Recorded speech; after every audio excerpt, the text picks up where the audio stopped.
That's always the first question. Yes, okay, great. All right, let's start. I wanted to welcome all of you, and this is my first time lecturing for this block. And I see some names that are new, so welcome. And I am so glad to meet you guys. And today we're going to talk about Ayurvedic Ahara and Ojas, vitamins, and minerals. Before I begin, I usually do a quick prayer to Lord Ganesh or Ganpati. Vakratunda Mahakaya Suryakoti Samaprabha Nirvignam Kurume Deva Sarvakaryeshu Sarvada. So let's begin. All right. So today we'll talk about micronutrients, vitamins, minerals, what they do in our bodies, and what Ayurveda has to say about micronutrients. And then we'll review in more detail concepts that are really unique to Ayurvedic nutrition, which we don't find in Western medicine, such as prana, ojas, panchamahabhautika compositions of food, and the shad rasas. That should be S-H-A-D, shad rasas. Shad meaning six in Sanskrit.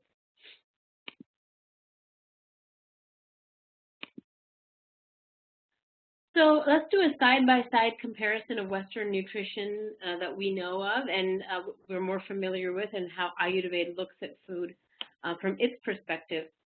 So allopathic medicine assesses food for its separate parts. So when we look at a food label or nutrition label, we're looking at energy, the calories or the joules, the fats, the proteins, the carbohydrates, the vitamins and minerals that are the chemical building blocks. And vitamins and minerals are synthesized chemically in a laboratory and used as medicine completely in isolation from the plant or animal that they're derived from. So they're completely artificial.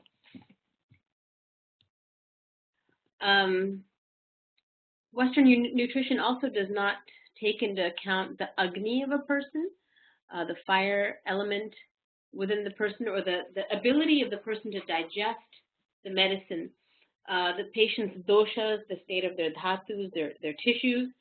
So often, Manjulali, who's my teacher, always says you have to look at agni first, because if that is not taken care of, if the person can't digest and assimilate what you give them, then you can give them all the herbs in the world, and it's not going to make a difference. You have to make sure that they can even take that food in and digest it and make it into something useful for the body to assimilate and absorb. So Western nutrition does not look at agni. And Western nutrition says, processing and chemically synthesizing micronutrients doesn't really make a difference, doesn't change, they don't look at it as a bad thing. It's pretty standard you need some magnesium, you need some zinc, here you go, in isolation. So Western nutrition does that. So sort of repeating the previous point. And it targets a specific deficiency. Okay, you have this problem, here you go, here's your solution. Whereas Ayurveda is not so much concerned with the different parts of the food, it's concerned with the whole food. So Ayurvedic supplements are entire foods, they're whole foods with natural forms of vitamins and minerals. There's so many vitamins out there that probably haven't even been discovered. And so, it's unwise to dissect a plant and take out what we need from it chemically and throw away all the other, cofactors and micronutrients that may support that vitamin. There's fiber, there's carbohydrates, there's so many different things in a plant. And there's prana in the plant, which Ayurveda looks at as well. Ayurveda also looks at each person, the dosha, agni, prakriti of the person. It takes into account the prana of the food, right? Ayurveda is looking at fresh food that is not processed, microwaved. And if it is processed, it's processed in a very specific prescribed manner. The way Ayurveda processes foods is to keep the prana intact and to maximize the bioavailability of the plant in our body. And it retains the prana and retains the micronutrients when it's processed.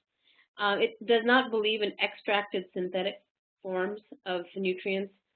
And the main purpose, and this is so exciting and so fascinating that we can do this as practitioners, is that the main function is to create ojas, to help create immunity, to help really build and fortify the tissues.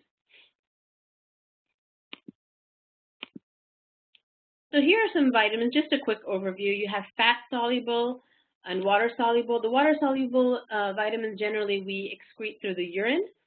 So vitamin C, vitamin B complex. Vitamin C, vitamin B can go towards energy. It helps form rakta, right, the solid parts of the blood. And it can also help in other areas of the body. This is just an overview, not too much detail here. The fat-soluble vitamin A, D, K, E are the ones that if you overdose on, they're more dangerous because the body stores them. They're stored in our fatty tissues.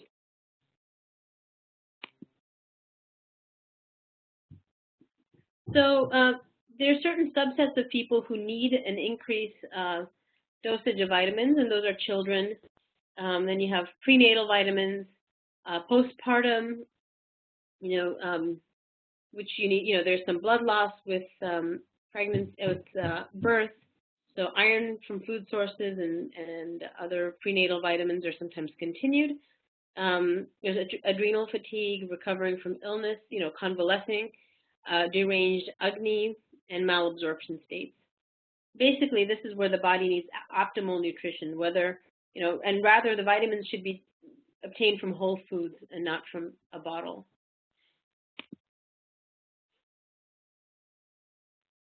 Ayurveda believes in whole supplements that have not been extracted synthetically. So this may be a plant-based estrogen food supplement, like it might be a certain, vegetable that has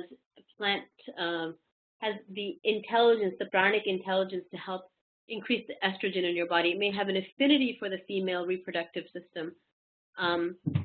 It's a whole food, and it may supply iron or vitamin B12. They are foods that are sometimes given with digestive aids to make them palatable and easier to digest.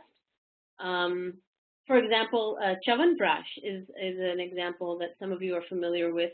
A whole bunch of herbs put together, and it's made palatable by adding dates and raisins and honey to it and ghee, so it's sweet, but without those sweeteners, it would taste terrible. And also, those sweeteners have medicinal value. They're not just empty calories, it's not just empty sugar. And Ayurvedic supplements are often given with something to swallow them with. Powders go better. Certain powders go with aloe vera gel, with milk, with warm water, etc. So they're easy to digest. So, for example, iron supplements are sometimes hard to absorb. So Ayurvedic supplements will have some triphala in it. Triphala has avla, which is a great source of vitamin C. So anyways, in summary, the aim and objective of whole Ayurvedic supplements is to increase energy, right? We talked about increasing ojas, increasing immunity, to neutralize free radicals, to help the digestive system balance itself out, to balance the doshas, to strengthen and tonify the dhatus, and help with elimination.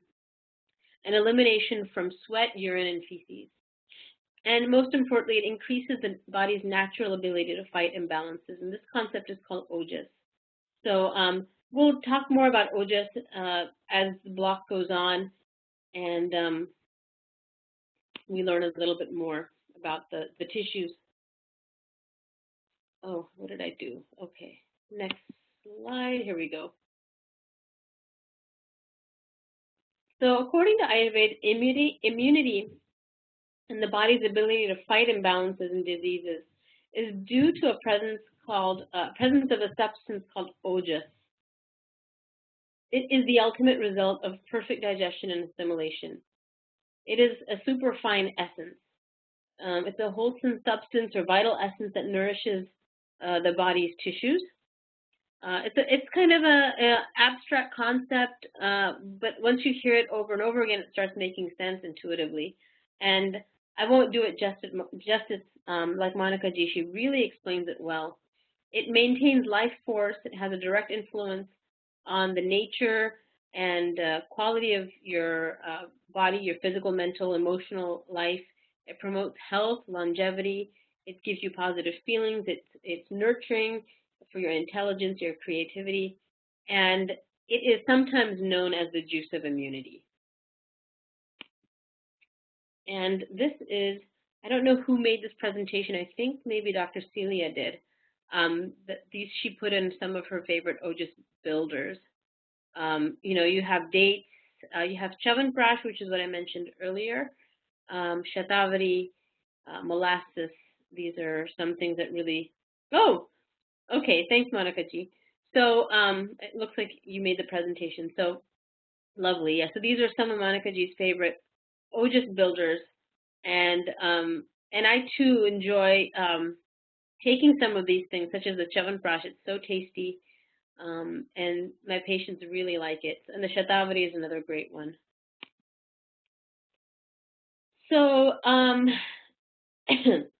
in general, eating fresh, whole foods increases Ojas.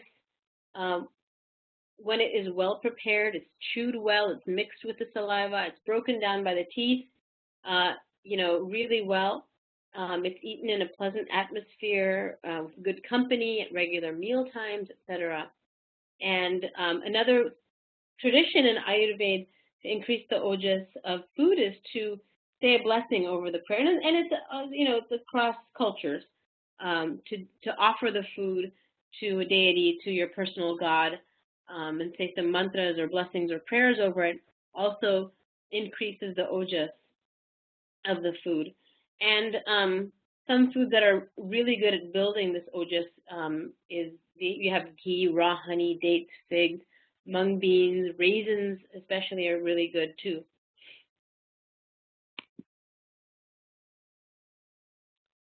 So let's talk about processing foods and doing things to the food to change it. So Ayurveda does not use chemical additives or preservatives. Food is preserved either with sugar or salt or ghee, something that keeps the bacteria from growing in the food, but not a chemical. And pickling and sun drying is also used to preserve food, and we see that all over the world, right? Ancient cultures everywhere have used sun drying and pickling for thousands of years. And the interesting thing is that you can change the elemental bhautika composition of a food by processing or cooking it. So you might think, well, a grape is the same thing as a raisin, right? Or a plum is the same thing as a prune. The only difference is that water has been taken out. But according to Ayurveda, it is a lot more complicated than that. For example, dry ginger and fresh ginger, there's a big difference. So it's beyond the scope, I think, of this talk, but that's another really interesting topic. So by cooking or stewing fruit in water or ghee, you add the water element. So a raw fruit, which may normally aggravate someone with vata, can become beneficial. And by sun drying, you not only reduce the water element by just dehydration, but you add fire element. You add the element of fire. And that is how Ayurveda looks at it differently from Western medicine. It's not simply dehydration, but it's adding Agni to the food. Processing changes the inherent qualities of food in Western nutrition. And many types of processing common in the Western diet will kill prana, which is the life force of the food. So you think about canned food sitting on shelves with all that BPA leaching in, or chemicals added to preserve, to add shelf life, or things that are freeze-dried, or food that is fried at very high heat, food that is microwaved. Think about how the inherent intelligence of that food is disturbed and how the pranic life energy is destroyed. So let's just review really quickly the Pancha Mahabhuta, the 5 great elements. Ether, otherwise known as empty space, air, fire, water, earth. So everything in this universe is a combination of these elements. So of course, organic matter, including food, just like our bodies, right, is a combination of these elements. And we also know that Vata, Pitta, Kapha are also made of combinations of the 5 elements, and that each dosha has food that is beneficial for it and food that causes imbalance. We already covered these concepts. Therefore, considering the bhautika composition of food is important when recommending food. So bhuta is the noun, and to make it an adjective, we call it bhautika in Sanskrit. Bhautika. Just like you have the word history, and to make it an adjective, you say historic. So if you add ik to something, it becomes an adjective. So bhuta bhautika, in case you were wondering. So when we consider the bhautika composition of food, then we can make the proper recommendations to our clients. So, for example, root vegetables are mostly earth elements, so they are very kapha. So a person with a kapha imbalance or an anti-kapha diet should avoid them or eat very little of these vegetables. They're better for vata, to help ground vata.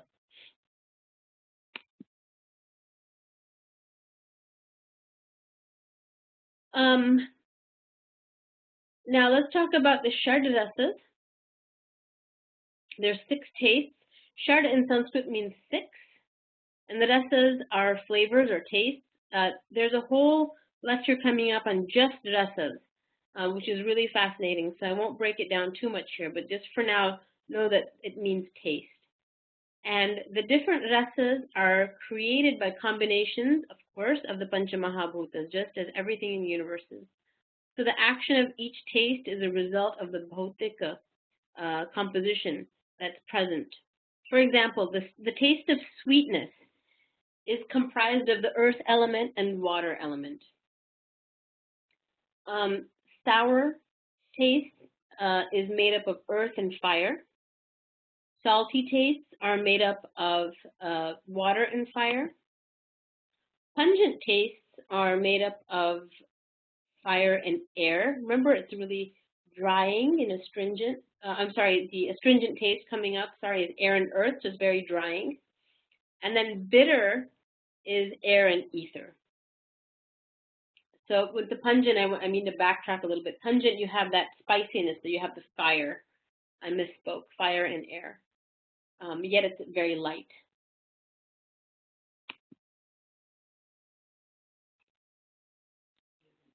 So according to Ayurveda, the balanced meal has a little bit of each rasa. And in fact, when we make our offerings, traditional offerings to our deities, in the plate, we make sure we put a little bit of each element in the plate that we offer. Some families, for example, my husband's side of the family doesn't put salt in the plate. When I grew up, we put everything in the plate. So that is representing what we should be putting into our own bodies. So these were ceremonial meals for festivals, etc. And we call it Shadras Naivedya. So that's how we offer it to God. So similarly for us too, for our own inner temple, we offer a little bit of each rasa because that's how meals are balanced. So when there's an imbalance of dosha or dhatus or a blockage in the srotas, which are micro channels in the body, Ayurvedic practitioners recommend a nutrition plan or a regimen plus herbs, and these regimens pay attention to the Shad rasas. For example, if someone comes to you, say, with a kapha imbalance, you would recommend you would tell them to avoid foods that are sweet, because sweet rasa, the sweet madhurya rasa, and kapha dosha are both comprised of earth and water. And we know that like increases like in Ayurveda. So if someone already has a kapha imbalance, and you tell them to eat a food that has earth and water in it, that's exactly what they don't need. So instead, you would recommend foods with rasas that reduce kapha, such as astringent, pungent, or bitter foods. So you want foods that have air element, that have ether, that have fire to help burn off that kapha or to reduce the kapha. Is that making sense? I think it does intuitively, right?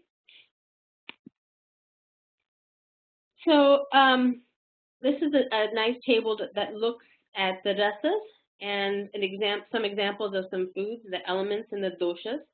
So we just talked about sweet, and this is not not concentrated sweets, but sweets found in nature. Let's just look at naturally occurring sugars. So we have grains, fruits, milk, dates, carrots, beets, and these are all heavy in earth and water. And what this does is you can see how this affects the dosha. It increases kapha, it decreases pitta. I'm sorry, it increases kapha, yes, and it decreases vata and balances pitta as well. I'm sorry, the plus and minus always makes me think for a second. And then let's look at foods that are salty as found in nature. So natural salts or sea vegetables, mineral water. Salt has water and fire. So again, this is going to decrease vata, increase pitta, increase kapha. Kapha has water as well, and pitta has water. So salt has water and fire, so you're going to increase pitta and kapha. And then sour. So citrus, tamarind, yogurt, fermented foods, kimchi, kombucha, things like that are rich in earth and fire elements. So again, you can see that pitta is going to go up, kapha is going to go up, vata is going to decrease. Astringent if you put an astringent food in your mouth, it makes your mouth dry, kind of like raw bananas or persimmons that are not that are not ripe. Or the jambu fruit. So these are legumes, etc., certain herbs and spices. Again, astringent, you have air and earth, so vata is going to increase, pitta and kapha are both going to decrease. Pungent foods are strong in earth and fire, so they are the onions, the cayenne pepper, raw garlic, mustard oil. They're spicy, they penetrate, they have often strong odors, and they are going to increase vata and pitta, but they will balance kapha because the fire is actually stronger in pungent foods than the earth element. Because I know some of you must be wondering. And then you have bitter. Bitter foods are dark leafy greens, dark chocolate, herbs, and some spices, air and ether together. And you have vata increasing, pitta, kapha decreasing. So that was a big slide. So let's see. Monica, do you want me to cover this slide too? Let's see how much time we have. It's 6. Oh, we have some time. Okay. So home study. Okay. So take a look at these slides. Micronutrients. All right. So these slides. Let's see. What 16 was it? Sorry. Yeah. Slide 18, 19, 20 are just for review at home. Some of you, I know some of you are pharmacists and dentists and nurses, know it already, but for us for those without a science background, if you could review those slides. So Ayurvedic nutrition summary. Ayurvedic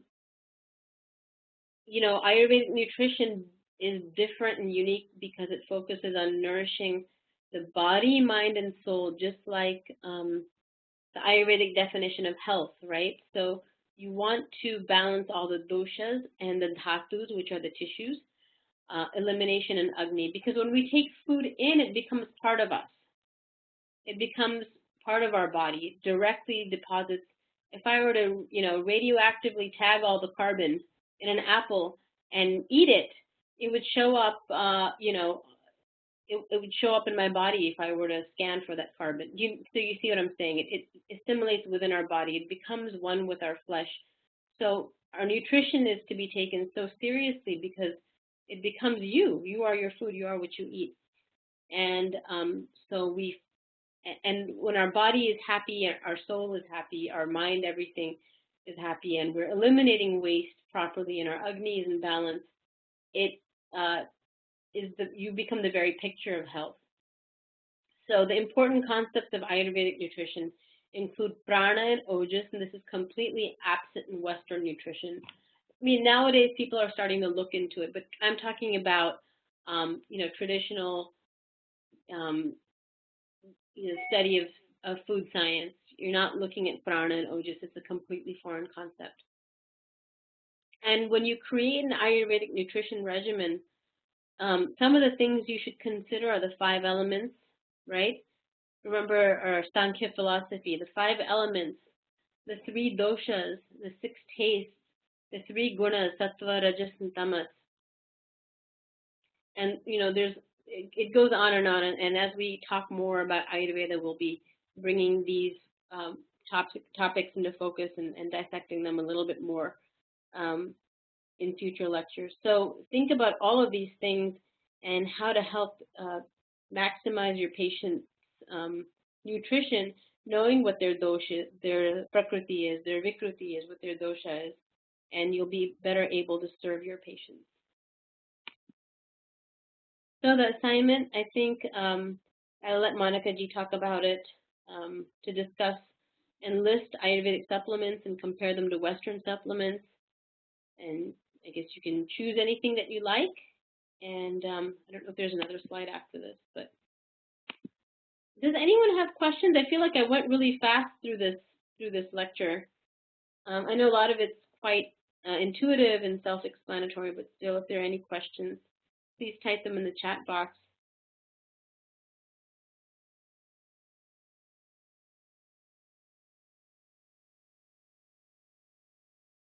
No, I don't see anything.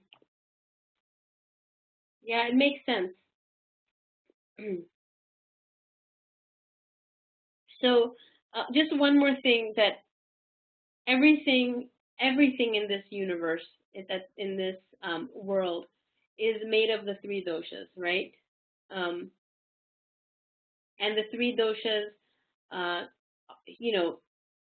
are woven through, are common building blocks to plants and rocks and food and everything. Everything is potentially a medicine or a poison in this universe to our body, because the whole universe is made up of the 5 elements.